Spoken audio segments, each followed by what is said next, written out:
Hello fellow Star Wars fans, my name is Starraptor and welcome to the channel. This is my review for Halcyon Legacy issue number 5, sporting good old Bossk the bounty hunter on the cover with that really striking yellow color. I like that cover. So getting into it, this is the 5th and final issue of this Galactic Starcruiser miniseries. This is comprised of all these different stories from Hondo, Maz Kanata, Lando, to Anakin and Padme, to Buryaga and all these other characters spanning like 200 years of Star Wars with this Galactic Starcruiser, Halcyon cruiser going throughout the time, getting to know what is happening. But we have the current timeline, which is set in between The Last Jedi and The Rise of Skywalker, in which we have the cruiser going on its 200th anniversary cruise or something like that, and it's being tracked by a First Order sympathizer named Crimson Jack, who wants to get a bounty on this supposed resistance spy that is on board. So we have this whole chase throughout these last 5 issues, and it all culminates to this issue where we have the so-called resistance spy jettisons himself in an escape pod in time for Crimson Jack to arrive on the Halcyon, realizing he's not there. And then we have this big story between this character named Artes and the granddaughter of the supposed resistance spy. So she spins this tale about her as a lot younger, about 5 years after the events of Return of the Jedi. And she's a Balisor, so it's like that Sleemo guy from Attack of the Clones trying to sell Obi-Wan Death Sticks. Yes, that species with the little antenna. It's her and her betrothed. They are on a Galactic Starcruiser, and it's this really great story that actually has a lot of heart, more than I expected from this Galactic Starcruiser tie-in comic. And it's all about just having heart with this guy. He's giving everything to get the money to take her on the Galactic Starcruiser because she has been sick on Balisar. There's a lot of chemicals and different things, so he takes her off that, and now he's in debt to these people, the Black Sun. You might have heard of them before. So anyway, they send a strike force of bounty hunters to go and get them, and it's fronted by Bossk, 4LM, Tonga, Losha, and we also have Zuckuss. So it's like the whole crew from the bounty hunter story. Mind you, this is written by Ethan Sachs, who also wrote Bounty Hunters, and is also artist on this one is Will Sliney, big artist in Star Wars. You probably heard that name before.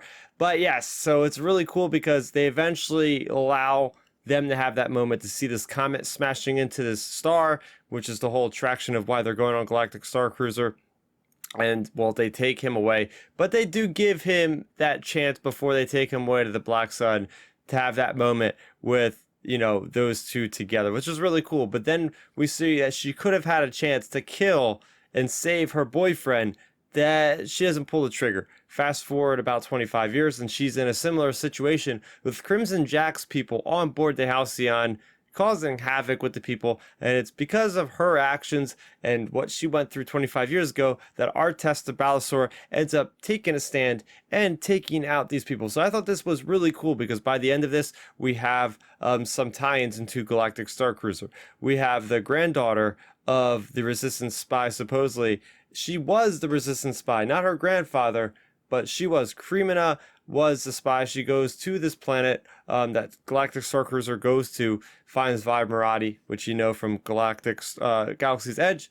And then we also have another element in there where we have, what is his name? Crimson Jack, who is reporting to Lieutenant Croy. Lieutenant Croy is one of the play actors that's involved with Galactic Starcruiser. When you stay there for the 2 nights, he is one of the First Order representatives. So you get to see why he gets mad enough that Crimson Jack can't do it. He is going to go to that actual Starcruiser and see if he can find a resistance there. So really cool here. But the big thing for me out of this issue was the weird way that it actually connected to bounty hunters, and it spoils bounty hunters because, as you have been following my videos, if you do, we have an event that's going on in between with bounty hunters in between Empire and Return of the Jedi, whereas the events that showcase Bossk and all them are 5 years after Return of the Jedi. So it's like, why would they spoil what's happening in the bounty hunters issue with this single story? They could have chosen any other character to Star Wars Galaxy, but they chose this one. I know Ethan Sachs obviously is the connection there. He wanted to bring his characters in, but I thought it was like, okay, you spoiled your own kind of story, which is kind of weird because we don't know the fates of any of those characters. Well, now we do, and maybe they are saving them for a on-screen appearance because, yeah, as you might have guessed, 5 to 6 years after Return of the Jedi is literally smack dab in the middle of where the Mandalorian is. I expected to see a lot of these bounty hunters in Book of Boba Fett Season 1. Maybe if we'll get a Season 2, we'll see them come into play. But nonetheless, it is still cool, you know, knowing that they do survive onward into that post Return of the Jedi era. Yeah, so this was pretty cool. And that was the story overall. I thought this was fine. Like, yes, this is a big giant. These last 5 issues have been a giant advertisement for Galactic Starcruiser, which is fine. I mean, what would you expect from Disney, right? They're going to try to get as many eyes on this to try to get more people to buy in. Maybe one day I'll go, but at least with this comic series, it does give you an idea of what it looks like, just the history of everything there. You know, even Hutz had the, you know, occupation of this thing at one point.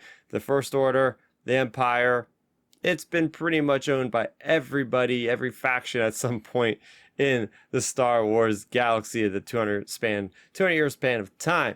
So that is going to do it for this single comic book review that came out today, August 3rd, 2022. What did you think of this one? Will you be taking a cruise to the Galactic Starcruiser? Let me know in the comment section down below. As you know, please go ahead and subscribe to the channel for more updates on everything Star Wars. That's going to do it for me, Star Raptor. Thank you so much for watching, and may the Force be with you always. Thanks for checking out the video. Please hit that thumbs up symbol. It helps me know that I'm making content that you guys enjoy. And if you enjoyed this video, I also included 2 videos down below you guys should check out. And please consider subscribing to this channel. It helps support me, and it notifies you guys of when I get new videos up on the channel. You can also contact me on Twitter, Facebook, and Instagram at Star Raptor.